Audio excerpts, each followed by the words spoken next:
موسیٰ علیہ السلام کو کوہ طور پر بلاتا ہے ایک نبی کے ذریعے، ایک آگ ریلی کے ذریعے موسیٰ علیہ السلام کو وہاں پر بلوایا جاتا ہے یا پھر موسیٰ خود چلے جاتے ہیں وہاں پر. تو وہاں ایک درخت میں اللہ تعالیٰ کی تجلی رہتی ہے جو کہ بہت روشن دار ہوتی ہے، اور اللہ تعالیٰ خود موسیٰ علیہ السلام سے کلام کرتے ہیں کہ اے موسیٰ، میں تیرا رب ہوں جو تمام جہانوں کا رب ہوں، اور میں تجھے آج نبوت سے نوازتا ہوں. یہاں تک ہمیں دیکھا ہے. آئیے آگے چلتے ہیں. موسیٰ علیہ السلام اپنے رب سے کہتے ہیں اے اللہ، فرعون جو کہ اپنے آپ کو خدا کہہ رہا ہے اور باقاعدہ اس کی عبادت بھی ہو رہی ہے، اور اسے دولت تو نے بے حساب دی ہے اور تندرست بھی ہے، ساتھ ہی ساتھ اس کے پاس جو ملٹری ہے وہ بہت زیادہ ہے. میں اس کے سامنے جا کر توحید کی بات رکھوں گا، شاید وہ مانے اور اپنی طاقت کے بلبوتے پر ہو سکتا ہے وہ مجھے کوئی نقصان بھی پہنچائے. پہلی بات تو مجھے جھوٹا ہی قرار دے گا، کیونکہ میں جب اس کے پاس موجود تھا میری جوانی کے موقع پر تقریباً 10 سال پہلے، تو میرے ہاتھوں سے اس کے خاندان کے ایک آدمی کا قتل ہوا ہے. اب میں وہاں جاؤں تو ہو سکتا ہے وہ کہے کہ قتل کے جرم سے بچنے کے لیے ہو سکتا ہے یہ نبی کا جھوٹا ناٹک کر رہا ہو. بہرحال اے اللہ، مجھے کچھ معجزے عطا کیجیے تاکہ میں اسے دکھاؤں، اسے اور اس کے دربار والوں کو، پورے قوم کے لوگوں کو، تب جا کر مجھے بھروسہ کرے کہ میں اللہ کا نبی ہوں، میں تیرا نبی ہوں، تیرا رسول ہوں. کچھ معجزے، کچھ چمتکاری چیزیں مجھے عطا کرو. اللہ تعالیٰ کہتے ہیں اے موسیٰ، تیرے ہاتھ میں کیا ہے جو تو پکڑا ہوا ہے؟ ان کے ہاتھ میں، موسیٰ علیہ السلام کے ہاتھ میں ایک عصا موجود تھا. عصا ایک لکڑی. اب مثال کے طور پر دیکھا جائے تو جو خطبہ دیتے وقت اکثر خطیب اپنے ہاتھوں میں پکڑتے ہیں. موسیٰ علیہ السلام ہمیشہ اپنے ہاتھوں میں وہ لاٹھی کو، وہ لکڑی کو پکڑا کرتے تھے تاکہ اس سے کچھ مدد لی جا سکے. بکری وغیرہ کو پتے وغیرہ نکالنا وہ اس سے کام لیتے تھے، اور ہر کام میں وہ اپنے لاٹھی کو ساتھ میں رکھتے تھے تاکہ کچھ کام اس لے آ سکے. اور اکثر دیکھتے ہیں آپ بکری چرانے والے اپنے ہاتھوں میں کچھ نہ کچھ رکھے ہوئے ہوتے ہیں. تو موسیٰ علیہ السلام پیشے سے بکریاں چراتے تھے، اور اکثر نبی جو ہیں بکریاں ہی چرائے ہیں. یہ بات رکھیے گا، اکثر نبی بکریاں ہی چرائے ہیں، اور اللہ تعالیٰ اکثر نبیوں کو بکری چرانے کا حکم بھی دیا ہے. کیوں معلوم ہے؟ یہ بکری ایک ایسی ذات ہے، ایک ایسی مخلوق ہے جو انسان کے کنٹرول میں جلدی نہیں آتی اور بار بار ستاتی ہے. تو ان بکریوں کو کنٹرول کرتے کرتے انسان کے اندر اتنا صبر آ جاتا ہے، وہ صبر اسے زندگی کے ہر موڑ پر کام آتا ہے. سمجھ رہے ہیں؟ اس وجہ سے اللہ تعالیٰ نے اپنے ہر نبیوں کو بکری چرانے کا کام دیا تھا. اکا دکا نبی کو چھوڑ کر ہر نبی بکریاں ہی چرائے، حتیٰ کہ میرے آپ کے نبی محمد صلی اللہ علیہ وسلم یہ بھی بکریاں چرایا کرتے تھے، تجارت بھی کرتے تھے، اور کچھ حد تک کچھ سالوں میں انہوں نے بکریاں بھی چرائی ہیں تاکہ صبر ان کے اندر کوٹ کوٹ کر بھر جائے. یہ مقصد ہوتا تھا اللہ تعالیٰ کا نبیوں کو بکری چرانے کا. تو بہرحال وہ اپنے ہاتھ میں عصا رکھے ہوئے تھے. کہتے ہیں اے موسیٰ، تیرے ہاتھ میں کیا ہے؟ کہتے ہیں کہ یہ ایسا ہے اللہ، یہ ایک عصا ہے میرے پاس، ایک لکڑی ہے جس کے ذریعے سے میں پتے وغیرہ پھاڑتا ہوں، پتے وغیرہ جھڑاتا ہوں تاکہ میرے بکریاں کھا سکے. کہتے ہیں تو اسے بسم اللہ کہہ کے زمین پر پھینک دے. موسیٰ علیہ السلام بسم اللہ کہہ کے اپنے عصے، اپنے لکڑی کو پھینک دیتے ہیں بسم اللہ کہہ کر. وہ لکڑی ایک بھیانک اژدے کی شکل اختیار کر لیتا ہے اللہ تعالیٰ کے حکم سے. اتنا خطرناک اژدھا بن جاتا ہے، اتنا خطرناک سانپ بن جاتا ہے، وہ اس کو خود ڈر کے موسیٰ علیہ السلام بھاگنے لگتے ہیں. جی ہاں، یہ حقیقت ہے.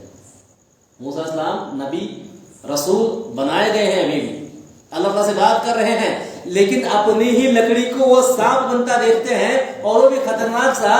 تو موسیٰ علیہ السلام کو بھی ڈر لگتا ہے اور وہ وہاں سے بھاگنے لگتے ہیں. تو اس سے کیا معلوم ہوا؟ انسان چاہے کتنا بھی تقوی والا کیوں نہ ہو، پرہیزگار کیوں نہ ہو، وقتی طور پر ڈر آنا اس کے اندر یہ لازم چیز ہے. میں اور آپ بھی کبھی کسی سے سانپ سے ڈر جائیں، یا دشمن کا ڈر ہو، یا کوئی اور چیز جس سے ہم ڈر سکتے ہیں، تو ڈرنا ایک لازمی چیز ہے، اس کے اندر ایمان کا بڑا پن چھوٹا پن کوئی مسئلہ نہیں ہے۔ جب اللہ کے نبی موسیٰ علیہ السلام نبی اور رسول ہو رہے ہیں، ہو چکے ہیں، تب بھی ڈر گئے۔ اور اسی بات آپ نے اور میں نے کل کے درس میں پرسوں کے درس میں دیکھا کہ موسیٰ علیہ السلام کو اللہ تعالیٰ نے بہت ہی زیادہ قوی بنایا تھا، بہت زیادہ طاقتور بنایا تھا، بڑی طاقت تھی ان کی، ایک گھوسا مارنے پر ایک انسان کی جان گئی تھی۔ ایسے طاقتور انسان بھی ڈرتے ہیں، اس کے اندر ایمان کا کچھ گھٹاؤ بڑھاؤ نہیں ہوتا۔ ڈر پر ڈر فطری چیز ہے، انسان کو آتا ہی ہے، کوئی مسئلہ نہیں۔ تو یہاں پر موسیٰ صاحب بھی ڈر گئے، تو کہتے ہیں موسیٰ کہاں بھاگ رہے ہو؟ اسے پھر سے تم بسم اللہ کہہ کر پکڑو۔ کہتے ہیں اللہ وہ ایک خوفناک جانور بن چکا ہے، اژدھا بن چکا ہے، سانپ مجھے اسے کیسے پکڑوں میں؟ اے موسیٰ ہمارا حکم ہے تم پکڑو، وہ تمہیں خطرہ یا نقصان نہیں پہنچائے گا۔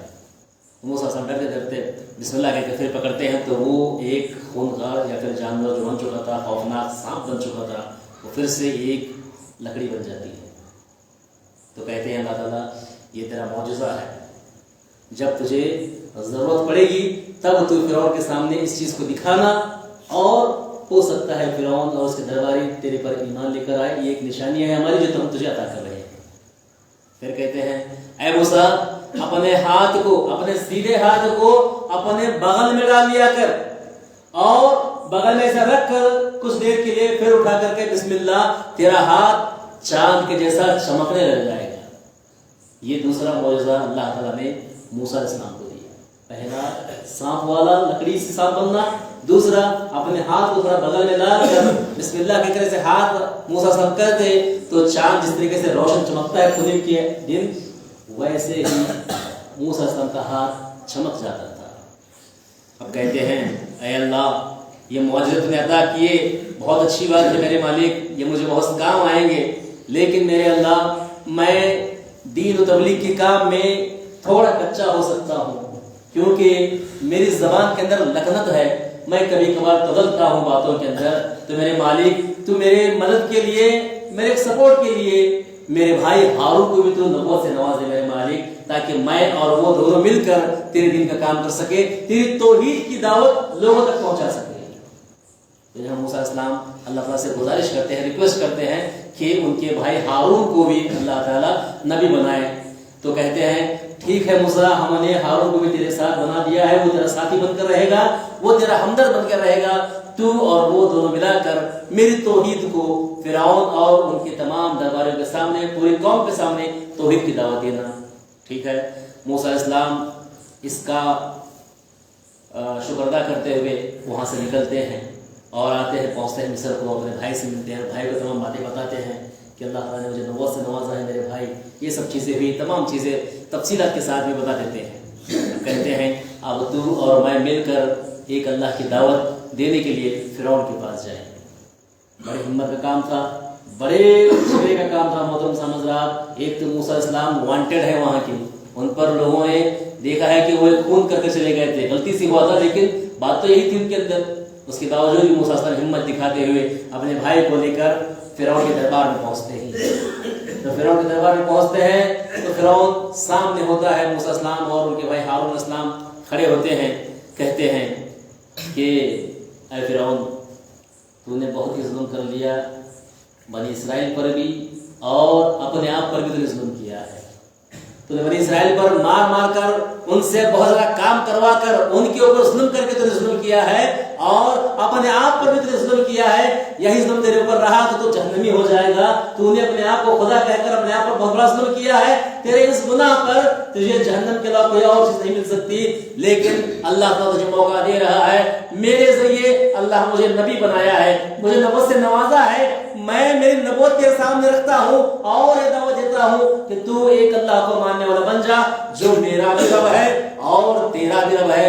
تو کسی کا رب نہیں ہو سکتا، تو کسی کا خدا نہیں ہو سکتا، تو ایک انسان ہے جو ماں کے پیٹ سے بنایا گیا ہے، اور مجھے پیدا کرنے والا بھی وہی اللہ ہے جو میرا اور تیرا دونوں کا رب ہے۔ میں اسے اور میں اس کی اللہ کی تجھے دعوت دینے آیا ہوں، اس دعوت کو تو قبول کر لے تو کامیاب ہو جائے گا۔ اللہ تیرے پچھلے گناہ جتنے بھی ہیں معاف کر دے گا، بھلے ہی تو اپنے آپ کو خدا کہتا ہے پھر بھی اللہ تجھے معاف کرے گا۔ توبہ کر لے اور ایک اللہ کی دعوت کو تو قبول کر لے، کلمہ پڑھ لے، لا الہ الا اللہ موسیٰ کلیم اللہ، تو کامیاب ہو جائے گا اور تجھے اللہ تعالیٰ جنت بھی دے گا۔ یہ دعوت موسیٰ علیہ السلام فرعون کے سامنے رکھتے ہیں. کہتا ہے فرعون کیا بات کر رہے ہیں, اتنے سالوں سے غائب تھا, وہ بھی ایک قتل کر کے اب میرے سامنے آیا ہے تو نبوت کی بات کر رہا ہے, نبوت کا ناٹک کر رہا ہے, مجھ سے بچنے کے لیے سب کر رہا ہے. تو یہ موسیٰ علیہ السلام کو فرعون کہتا ہے. کہتے ہیں موسیٰ علیہ السلام میں کیوں ناٹک کروں, اگر مجھے تیرے پاس آنا ہی نہیں تھا تو میں 10 سال سے غائب ہی تھا, تو غائب ہی رہتا, کوئی اور دیش میں اپنا گھر بنا لیتا, مکان بنا لیتا, وہاں پر ہی رہتا. تیرے پاس میں کیوں آیا ہوں, بلکہ مجھے اللہ تعالیٰ نے بھیجا ہے اس لیے کہ تجھے میں ایمان کی دعوت دوں, اس لیے میں آیا ہوں. میرا اس کے اندر کوئی کردار نہیں, میرا اس کے اندر کوئی فائدہ نہیں, تو ایمان لائے گا تو تیرا فائدہ ہوگا, بس میں تیرے فائدے کے لیے آیا ہوں. موسیٰ علیہ السلام کہتے ہیں کہ کیا نشانی ہے تیرے پاس, یہ ہم کیا چیز پر بھروسہ کریں کہ تو نبی ہے. تو موسیٰ علیہ السلام اپنے ہاتھ کو بغل میں رکھ کر بسم اللہ کہہ کر ایسے کرتے ہیں تو ان کا ہاتھ روشن دار ہو جاتا ہے, جس طریقے سے چاند چمکتا ہے, چاند چمک جیسا ان کا ہاتھ ہوتا ہے محترم سامعین. تو فرعون کہتا ہے یہ کیا چیز ہے, ہو سکتا ہے تو جو 10 سال ہمارے پاس نہیں تھا کہیں جا کر جادو وغیرہ سیکھ لیا ہوگا, وہ جادو کا ہی کچھ ایک منظر ہوگا جو تو اپنے ہاتھ کو بغل میں ڈال کر ایسے ہاتھوں کو کیا ہے تو یہ کر رہا ہے, تو چمک رہا ہے تیرا ہاتھ. پھر موسیٰ علیہ السلام اپنی لکڑی کو بسم اللہ کہہ کر ڈالتے ہیں تو وہ سانپ بن جاتا ہے. ابھی بھروسہ نہیں کرتا, یہ بھی ایک طرح کا جادو ہے, ہاتھ کا جادو الگ, سانپ کا جادو الگ. یہ تو جادو سیکھ کر آیا تو 10 سالوں سے, اس لیے تو مجھے ایسا بنا رہا ہے. میں تیرے بات کو کیسے یقین کروں, تو جادوگر ہو سکتا ہے, نبی نہیں, اور میں تیرے بات کو بھروسہ نہیں کرنے والا. موسیٰ علیہ السلام کہتے ہیں اب میں اس سے زیادہ کیا کہہ سکتا ہوں, پھر بھی تجھے شک ہے کہ میں جادوگر ہوں, تو جتنے بھی چھوٹی پائے کے جو جادوگر ہیں ان کو بھی لے کر آ اور ان سے میرا مقابلہ کرا, پھر دیکھ کیا ہوتا ہے. اگر یہ جادو ہے تو جادوگر پہچان لیں گے, اور اگر یہ جادو نہیں ہے تب بھی ان کو معلوم ہوگا کہ یہ جادو نہیں بلکہ یہ رب کی نشانی ہے, وہ سمجھ سکتے ہیں, تو اس کام کے لے کر. تو موسیٰ علیہ السلام کی اس بات کو سن کر فرعون یہ چیلنج ایکسپٹ کرتا ہے, کہتا ہے ہاں یہ بہت صحیح بات ہے, جتنے بڑے چوٹی کے جادوگر ہیں تمام دیش کے اندر اور اس کے باہر بھی جہاں تک دنیا کے اندر ہیں, ان تمام کو بلایا جائے اور موسیٰ علیہ السلام کے ساتھ یہ باقاعدہ کمپٹیشن رکھا جائے کہ کون جیتتے ہیں. جادوگر سب سے مہان, سب سے خطرناک جادوگر, سب سے چوٹی کے جادوگر جو اس دور میں تھے, ان تمام کو دعوت دی گئی کہ تمہیں فرعون بلایا ہے, بادشاہ بلایا ہے, اور تم اس کو ایک کرتب دکھانا ہے. سامنے والی ایک پارٹی جس کا نام موسیٰ ہے, اسے تم اگر ہرا دیے تو یاد رکھو تمہارے وزن کے برابر سونا ملے گا, اور تم جو منہ مانگی قیمت تمہیں دی جائے گی, جو بھی تم فرمائش کرو گے تمہاری فرمائش کے مطابق تمہیں عطا کیا جائے گا. یہ اعلان پورے دنیا بھر میں ہوتا ہے, مصر کے اندر بھی, پورے دنیا بھر کے اندر بھی, جہاں جہاں جادو ہوتے ہیں. اور آپ کو معلوم ہے وہ دور جادوگری کا دور تھا جس کے اندر بہت زیادہ ڈیمانڈ تھا محترم صاحب, بہت سے لوگ جادوگری کا کام کرتے تھے, بہت سے بہت سے, اور بہت بڑا جادو ہوتا تھا. آج بھی ہوتا ہے لیکن وہ پیمانے کا جادو نہیں ہوتا آج جس طریقے سے اس دور میں ہوا کرتا تھا. تو بہرحال محترم صاحب حضرات, دوسرے دن یا ایک وقت لے کر موسیٰ علیہ السلام اور تمام جادوگروں کا ایک مقابلہ رکھا جاتا ہے. ایک بہت بڑے میدان کے اندر لوگوں کو بلایا جاتا ہے کہ تمام کے تمام لوگ آ جاؤ, آج کرتب کا دن ہے اور آج حق اور باطل کا دن ہے, یہ کہہ کر بلایا جاتا ہے. وہ دن کو خاص کیا جاتا ہے, کتنے دن کی وہ ڈسٹنس ہے یا بتایا نہیں گیا, پہلے ہو سکتا ہے 15 دن کے بعد, مہینے کے بعد, یا کچھ دنوں کے بعد ہو سکتا ہے, اللہ بہتر جانے. بہرحال جتنے بھی جادوگر تھے محترم سامعین, تمام کے تمام جادوگر وہاں پر پہنچ جاتے ہیں, اور ہر ایک کو یہ کانفیڈنس رہتا ہے کہ میں نے اتنے سال جادوگری سیکھی ہے, میں نے اتنے بڑے استاد سے جادوگری سیکھی ہے, میری جادوگری سے میں سامنے والوں کو ہرا دوں گا, اور منہ مانگا قیمت میں یہاں سے لے کر جاؤں گا. بادشاہ مجھے بہت چیزیں دے گا, میرے وزن برابر سونا دے گا, اور جو میں چاہتا ہوں مجھے مل جائے گا. ہر ایک جادوگر یہی سوچ کر آتا ہے کہ میں سامنے والی پارٹی کو ہراؤں گا اور ڈھیر ساری دنیا کی دولت میں یہاں سے کما کر جاؤں گا, اور بادشاہ کا خاص بھی میں بن جاؤں گا. یہی سوچ کر ہر ایک جادوگر وہاں پہنچتا ہے, اور وہ دن آ جاتا ہے جہاں پر حق اور باطل کا فیصلہ ہونے والا تھا. اس دن کیا ہوتا ہے, کس طریقے سے جادوگری دکھاتے ہیں جادوگر, اور موسیٰ علیہ السلام کیا کرتے ہیں, اس کے بعد میں کیا ہوتا ہے, یہ سب انشاءاللہ تعالی کل کے درس میں بتایا جائے گا. اللہ تعالیٰ سے دعا ہے جو کچھ بھی باتیں آج کے درس میں میرے آپ کے ساتھ نصیحت آئی ہیں, اللہ مجھے آپ کو تمام نصیحتوں کو قبول کرنے کی اور اس پر عمل کرنے کی توفیق عطا فرمائے. السلام علیکم ورحمۃ اللہ وبرکاتہ.